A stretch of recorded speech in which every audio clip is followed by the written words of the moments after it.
Bonjour, ici Mia pour actualité-dvd.com et aujourd'hui je vais vous parler de Alvin et les Chipmunks saison 1 volume 3, la version française de Alvin and the Chipmunks season 1 volume 3, une série animée franco-américaine de 8 épisodes en version DVD. Cette série de Janice Carman met en vedette les voix de Ross Bagdasarian, Janice Carman, Vanessa Bagdasarian et Michael Bagdasarian. La production est distribuée par DEP Productions et la date de sortie au magasin du DVD est le 15 mars 2016. Cette série animée nous entraîne dans un tourbillon de musique, de rire et d'aventures qui seront ravir une quatrième génération d'inconditionnels des Chipmunks. Entièrement réalisée à l'aide d'un procédé révolutionnaire d'images générées par ordinateur, cette série présente à chaque épisode une nouvelle chanson originale des Chipmunks.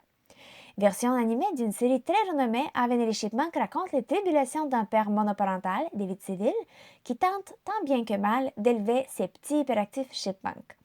Comme c'est souvent le cas pour la majorité des parents, la patience de Dave est souvent mise à rude épreuve, au point où on ne s'étonnera pas de l'entendre régulièrement pousser son Alvin, si caractéristique. Mais rien ne peut arrêter Alvin, Simon, Théodore et les chipettes.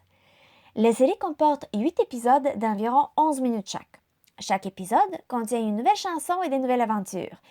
Et les nouvelles thèmes et messages pour les enfants. Le thème central, bien sûr, étant la famille. Les épisodes soulèvent aussi des questions pertinentes aux familles d'aujourd'hui. Le scénario de chaque épisode est bien condensé et vous n'êtes pas obligé de les regarder en ordre car les sujets des épisodes consécutifs ne sont pas liés. Et vous pouvez regarder les volumes dans n'importe quel ordre. Le volume 3, quant à lui, contient les épisodes suivants. Esprit de famille, qui porte sur l'obsession d'Alvin avec le soccer. Est-ce qu'il va décider d'assister à la journée de famille ou à la finale de soccer? Monsieur Bonne Manière, où Alvin doit apprendre des bonnes manières pour gagner une compétition et pouvoir rencontrer une célébrité.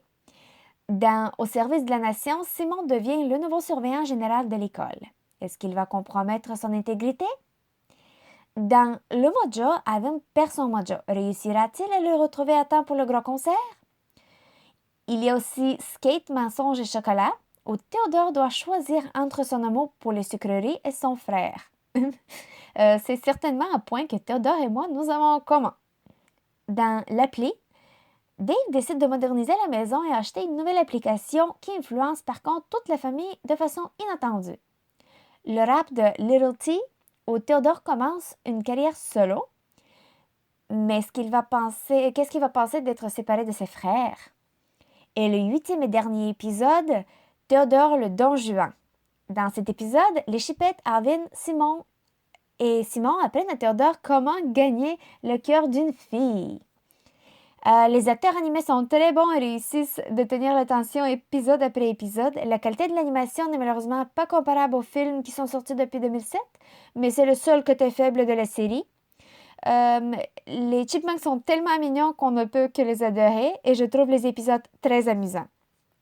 Les différentes pistes sonores incluent l'anglais Dolby Digital 5.1 et le français Dolby Digital 5.1. Les sous-titres ne sont disponibles en aucune langue malheureusement. Le format de l'image est panoramique 16:9. Il n'y a pas de supplément. Par contre, pour les amateurs de Chipmunks, je peux vous suggérer les films de Alvin et les Chipmunks qui sont sortis depuis le 2007. Ils sont sortis en 2007, 2009, 2011 et 2015. En conclusion, la série animée Alvin et les Chipmunks saison 1 volume 3 ou Alvin and the Chipmunks season 1 volume 3 continue de nous amuser avec les aventures de Dave Seville et ses Chipmunks. Je vous invite à écouter Dave pousser son Alvin en vous procurant le DVD qui est disponible en magasin depuis le 15 mars 2016. C'était Mia. Merci et bon visionnement.